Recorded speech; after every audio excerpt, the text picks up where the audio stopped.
Hey guys, today we'll be installing the Evotech Performance Panigale V2 peak mount. That's the dog Simba. Great little mount, ordered directly from Evotech. It mounts right above the ignition switch with the two bolts. Very sturdy piece. It includes the Peak Designs phone mount, which comes in the kit.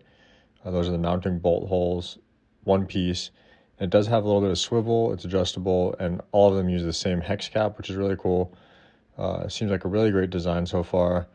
Let me know if you guys have any experience with the Evotech Performance and the Peak, and it does not obstruct the view of the screen. I'll have to get some pics for you guys once I have a second phone to take pictures of my phone in there. But really cool. Haven't seen a whole lot of these mounted, so I figured I'd share it. And there is enough steering tube clearance that there's nothing to worry about. But let me know what you guys think. Happy holidays. Keep riding safe.